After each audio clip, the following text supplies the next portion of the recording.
out from that NFC title game. And I think Detroit's going to be a handful this year. That being said, let's bring in our dear friend, man who played 10-plus years in the National Football League, our friend Garry Cobb. Garry, am I right when I say that? Hey, man, when you're doing pass protection, whether you got shoulders and pads on or not, when you and I are in drills like that, I don't really give a shit if I'm in full gear or not. I'm coming after you there. That's right. And that tells you a little bit about the mentality they got going on up there in Detroit. Well, he the coach up there, he definitely has that personality, and you could just see it because I went up. See, I played 6 years in Detroit, so I went up there last year. It's the first time I've been back there for one of the alumni weekends, and I'm considering going up there this year too, because you can see they got something there. They're going to be a team in the hunt, and the big thing about it is they got a coach that's a fighter, and he's looking for fighters of his team, and he tells it, hey, we're going to be fighters. We're going out. We're going to compete. Now, I thought he cost them last year, with what I thought with some of the decisions he made. But the thing about it is, I don't think he's going to be making any apologies. He's not that kind of guy, and he is a guy that claws and scraps. That's the kind of player he was. And that's the kind of coach he is. And, he's honest about it. So I think the guys, when they know that their coach, this is who their coach is, they like him. The guy's a competitor. I saw something in the chat over here that made me want to address this with you. Would you rather have the face of the Philadelphia Eagle defense be a player, or would you have it rather be Vic Fangio?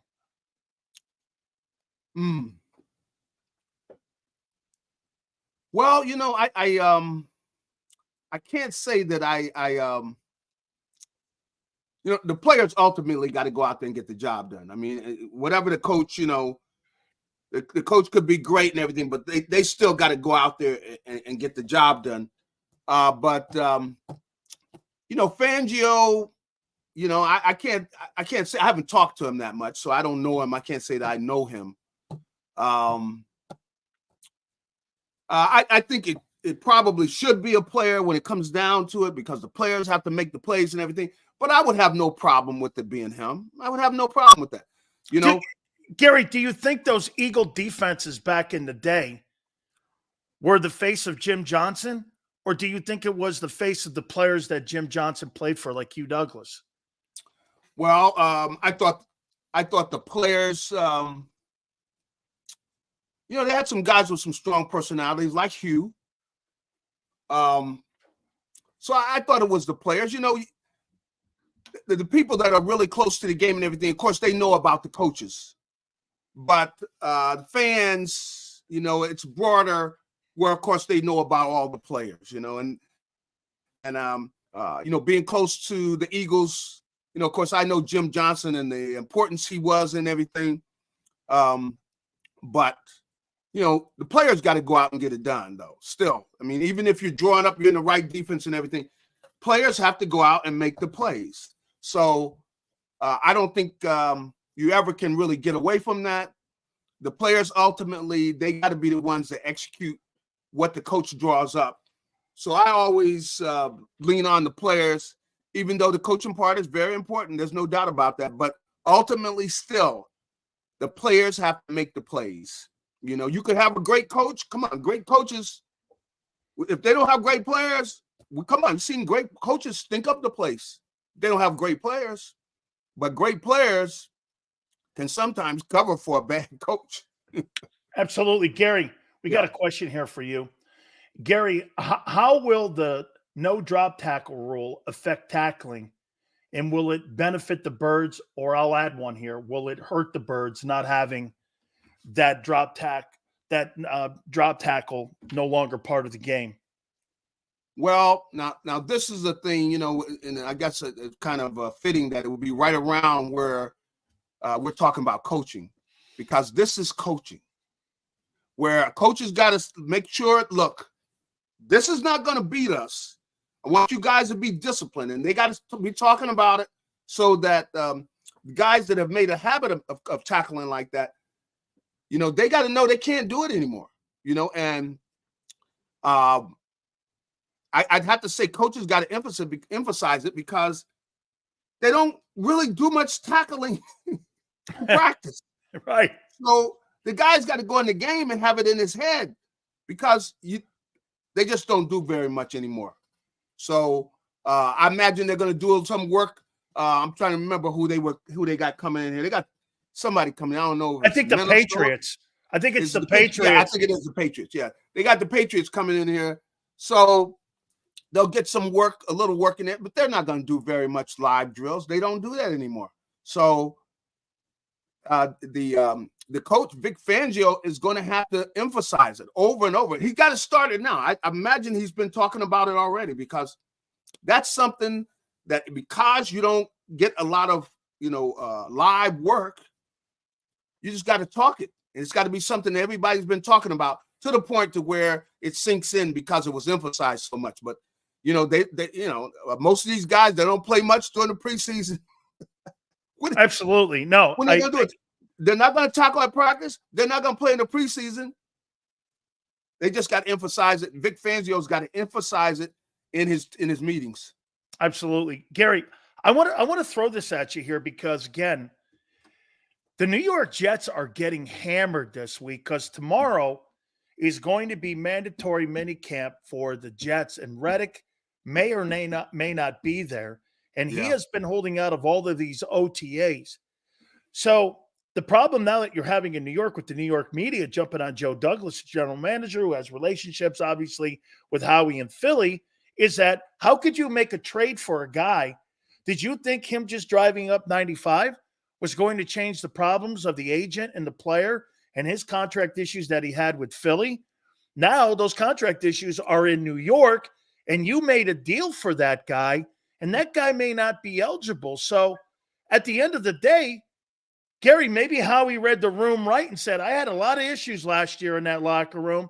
Mm-hmm. Let me just do this. Let me move on from it. As talented as the player is, it surely looks like his agent has misread this entire opportunity here because there was no offer by Philly, and there's been no offer to this point by the Jets. How are you reading this now?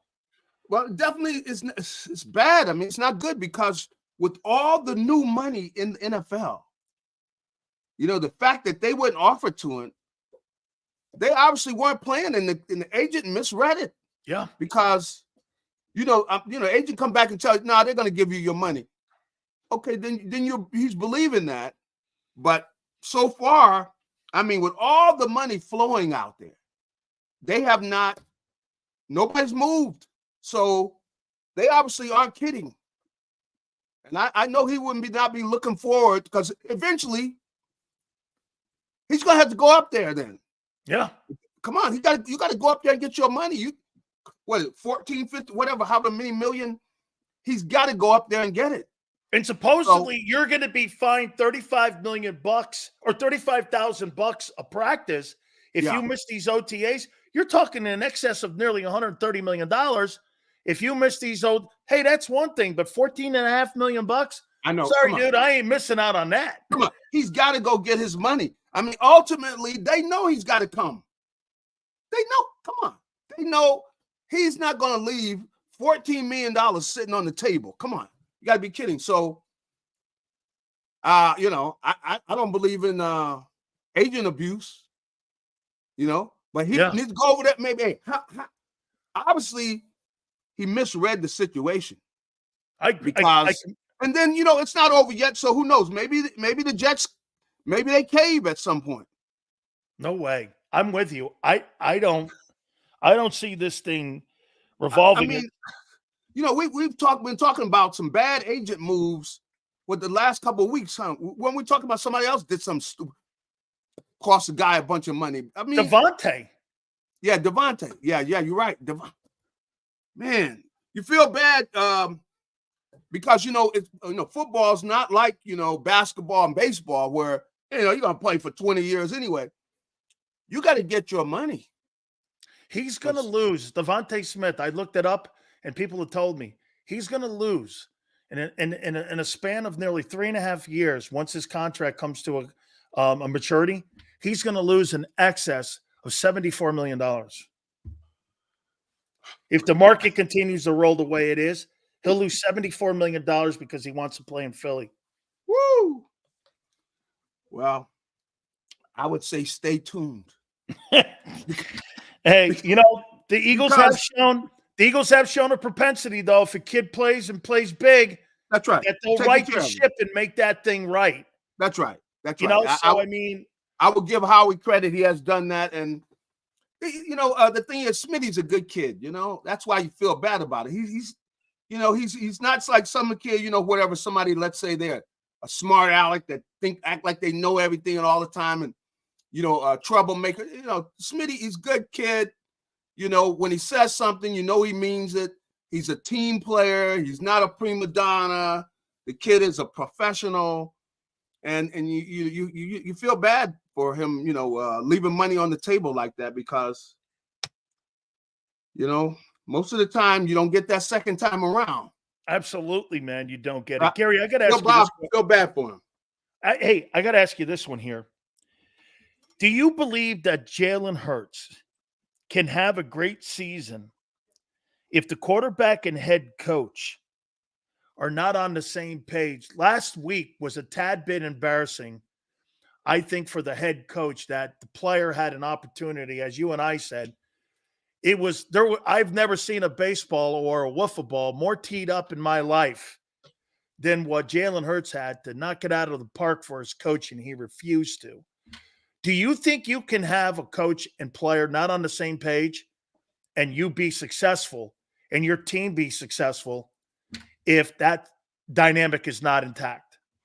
I've seen it. I mean, you have to have. I don't know that I see that happening. If that's not the case here, but even though Kellen Moore is the guy running the offense, but Jalen to me is not that kind of guy.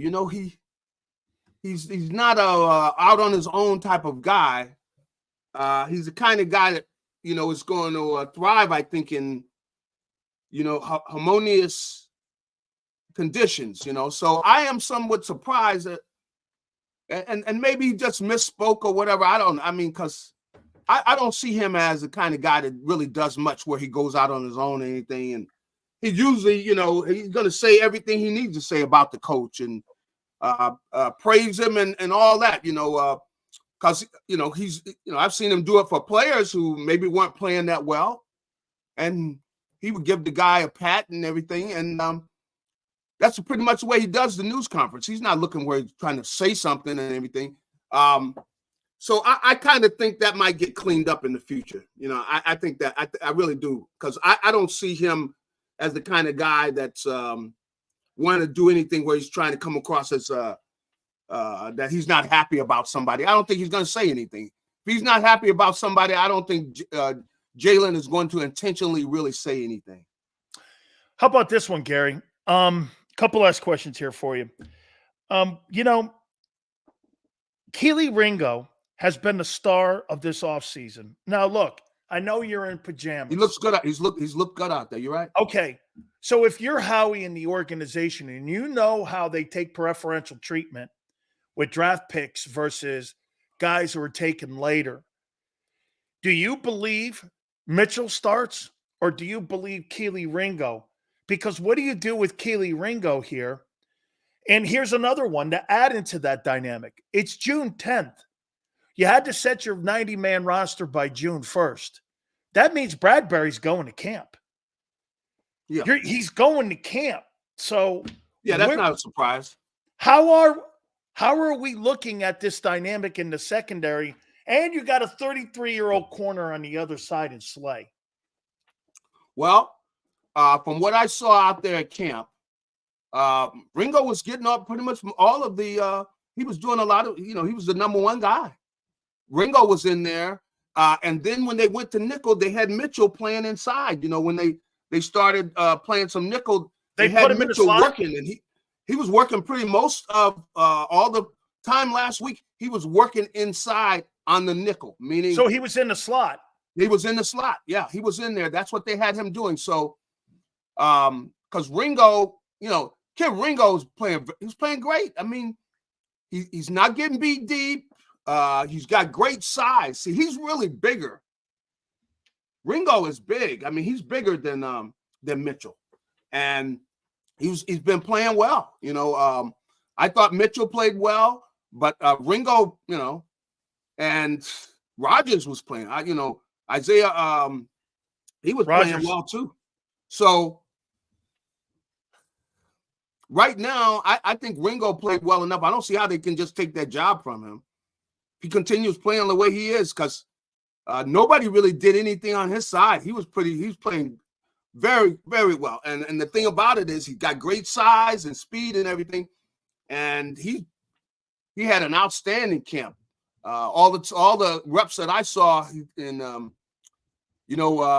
they had an opportunity, number of times almost get deep on Mitchell. I mean, so he didn't play as well as Ringo. Ringo was, he was clearly one of the best corners out there. Garry, we have been talking about this finally here. Last year the pass defense was 31st. Well, how much worse are you going to possibly be if you did this? Let's just move off of Slay and Bradbury, and let's play the younger guys. So, Garry, they won 11 games, and they were 31st last year. What are they going to be, 32nd and win 10 games?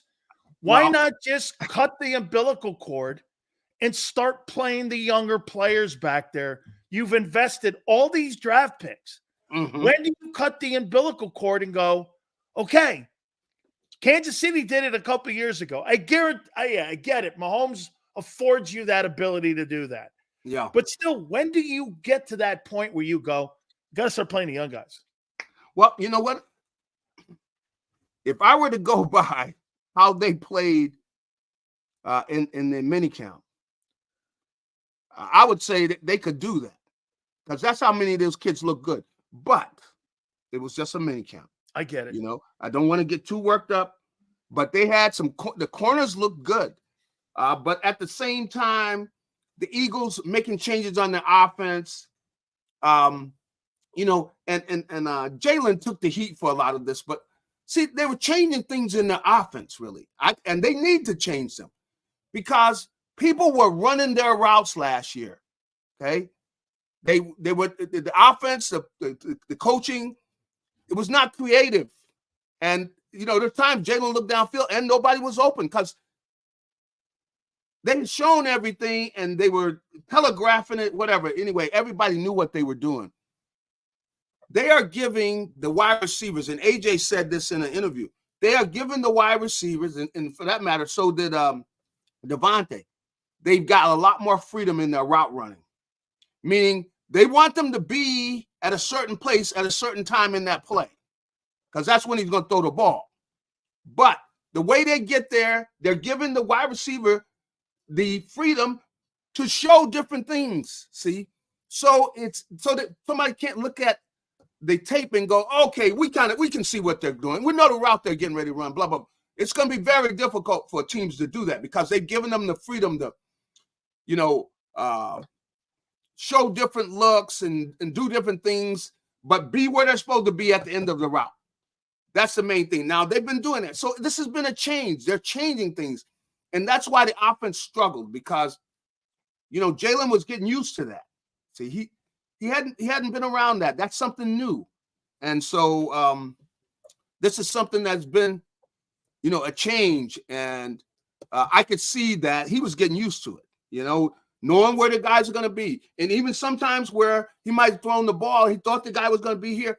And so, they're going to have to continue to work together to get this thing ironed out. But it's going to be good in the long run, because it's going to show all kind of looks. So teams are going to be very difficult for them to see, oh, he's running this route, he's running that route. And they're letting them even alter maybe their alignment a little bit, different things like that, giving them freedom to show a lot of different looks. So it's very hard for the defenses to know what they're going to do. But of course, Jalen's got to know what they're going to do, where they're going to be at the same time. And they struggled a little bit. But see, they're making these adjustments. That's why, somebody out there doesn't know it. Come on. every time, I'm standing there, I'm kind of listening to what they're saying because Jalen's coming over there and they're very close to us and he's talking to the wide receivers. So they're talking through it, that, hey, maybe you can show this, maybe you can do this, but I need you to be there at this time. You got to be there and have run that route so I know where you're going to be and everything. But that's an adjustment. And so because of that, the offense was not sizzling like if they had just done everything they've been doing, but they still look good. And AJ Brown, man, the dude looks like he's ready to go right in the Garry, middle of the season. was that more of a product also of the other kids with high performances on the other side too? The defense played well. Yeah, the defense was playing well, and really you can see Fangio. You see his hands on the defense. They are talking through the routes. Great. Passing routes from one guy to the other. You can see they've gotten better at that already, and the way he's got them working on that. Where they are more of a sound defense. Last year, people run routes. Guys are open all over the place. I mean, I can hardly look at the game. I mean, I'm just, man, somebody gonna cover somebody. But, and there was no talking. You're going like, they come out in certain formation. You got to be talking to the guy next to you. Hey, this guy's coming in here. We can see it. He's coming. Whatever, you're talking. Last year, there wasn't very much talking. They run a combination route. The guy's wide open. Nobody's talking. Well, that's not the case now. They are talking through everything. And with experienced guys like Devin White, see, he's been on top. He was on top of his game. He knows he's got to get ready to go. So he showed up ready. Crowder's a smart kid. You can see he's talking through things. So they had all the middle linebackers. These guys are talking, Howard Bone, whatever he's doing, he played well. So the whole defense in the secondary, they look a lot better than last year. And they haven't even worked that much because they're talking through routes. Everybody coming to the line. Guys are communicating. And it's playing a lot smarter football than they were playing last year. I'll tell you, I was saying, glad we're not going to see into that mess that we saw last year, man. Absolutely, man. Fox 29, Garry Cobb out there covering the Eagles, man. Woo! Appreciate you doing it. Hey, by the way, you ready for this? We're 50 days because they're getting a week earlier because of that game in Brazil. They're going to start camp on the 22nd. So we're 50 days. That's a month and a week to the start of training camp. And we are officially like 85 days to the opener. So, wow, man. Hey, Garry, I remember we used to get 6-7 months off, man. It was all good. Now you're 50 days. You and me would be panicking. Am I in shape? Hey, Do I need to run more? I know the one thing you're gonna be is out running, making sure. Yeah. Ready for that, hey, ready for wait a that minute. Let heat, me throw man. this at you. How many times 50 days out will you get up in the middle of the night and run at 11:30 at night just to put some time in, man, and go like this? Hey, I think I need to get my ass out there running a little bit more. No, I did mine in the morning. I would be all my stuff was early in the morning. I was getting out of that bed and everything, and maybe I'm just ODC. I'm one of those kind of crazy guys because I'd wake up in the middle of the night, go like this. I'm not in good enough shape, and my wife's going. I might do some lifting. See, I might do some lifting late though. Yeah, going down there, man. I got it. You know what? I'm going to, and get on the treadmill or something. But I like to run in the morning. When it was, just something about the morning. I like to run then, man. And I remember, boy, doing those gases and all that stuff, man. Dude, no doubt. 16-110s. Hey, Garry, thank you, my friend. All right, buddy. Have a good one. Garry Cobb, Fox 29. Yes, indeed, Mark. You're right. 50 days is a month and 3 weeks out. Wow. That's how close we are around the corner here. I saw something with DFW.